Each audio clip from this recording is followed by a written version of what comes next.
黃碧雲議員就食物安全及環境衛生事務委員會2013至2014年度報告向本會發言。黃碧雲議員。主席，我謹以食物安全及環境衛生事務委員會主席嘅身份，就事務委員會喺今個立法年度嘅工作向立法會提交報告。由於事務委員會嘅工作已經詳細載述喺報告裏邊，我只會重點匯報事務委員會嘅幾項主要工作。禽流感防控工作係事務委員會嘅重點關注議題。喺今年嘅1月27號，當政府當局喺一批由內地入口嘅活雞檢測到 H7 禽流感病毒之後呢，事務委員會曾經舉行多次會議，討論同埋跟進有關事件，同埋當局嘅禽流感防控措施。委員喺1月29日嘅特別會議上通過咗2項議案，要求政府當局提出改善活雞供應系統嘅方案，同埋向受影響嘅業界作出賠償，以及促請當局盡快覓地搬遷長沙灣臨時家禽批發市場。委員非常之不滿政府當局未能夠有效處理本港與內地輸入活雞嘅分流問題，擔心如果內地再發生禽流感個案，係會牽連本地活家禽及再引發殺雞同埋賠償問題。委員重申，當局應該確保喺內地輸港活雞禽流感測試未有結果之前，避免將進口同埋本地活禽存放喺同一個批發市場。事務委員會亦都十分關注公營骨灰龕位嘅供應嚴重不足，同埋當局欠缺對違規私營骨灰龕場嘅有效規管。委員促請當局因應未來數年嘅人口變化，大幅增加公營骨灰龕位嘅供應。對於政府當局建議探討為新編配龕位訂定放置骨灰嘅年限，以解決龕位供應嘅問題，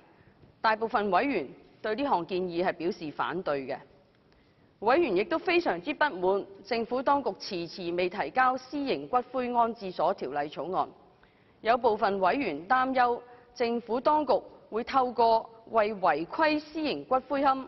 符合發牌規定提供太長嘅過渡期，係變相放生違規龕場，拖延採取執法嘅行動。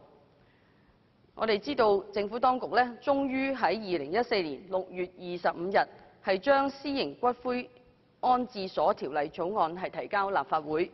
內務委員會亦都喺6月27日成立法案委員會，係會審議有關嘅條例草案。事務委員會跟進咗多項有關食物供應同埋食物安全嘅事宜。首先，關於配方粉供應鏈嘅事宜，委員對於2013年進出口一般修訂規例，即係我哋所講嘅限奶令，究竟應該只係作為調節本地配方粉需求嘅短期措施，抑或係繼續作為一項中至長期嘅措施，以打擊配方粉嘅水貨活動，係表達咗唔同嘅意見。委員亦都十分關注營養資料標籤制度嘅實施情況，以及食物及藥物成分組合及標籤規例有否就營養資料標籤定明具體嘅可閱讀性嘅要求。此外，委員亦都非常之關注政府建議接納國家質檢總局所提出嘅建議，將3種除害劑，即係3乙磷酸鋁、塞苯龍同埋3苯基氫氧化石，從食物內除害劑殘餘規例嘅附表裏邊刪除。委員係擔心有關建議會影響香港嘅食物安全，因應委員嘅深切關注，當局其後告知委員會，食物安全中心係會撤回有關嘅建議，再重新研究。事務委員會亦都十分關注動物權益同埋動物福利嘅相關事宜。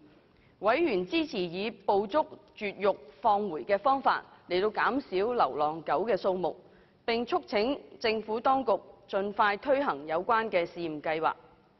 委員亦都促請當局成立動物警察隊伍，檢討防止殘酷對待動物條例，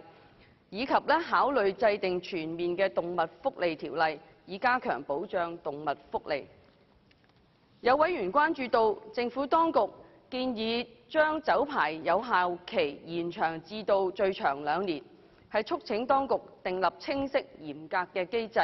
監察領有酒牌嘅處所係咪有持續遵守發牌條件。亦都有部分委員對於酒牌申請嘅諮詢程序表示關注，促請政府當局作出改善。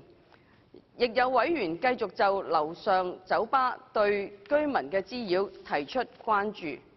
最後，本人亦藉此機會多謝委員支持事務委員會嘅工作。主席，本人謹此陳辭。陳鑑林議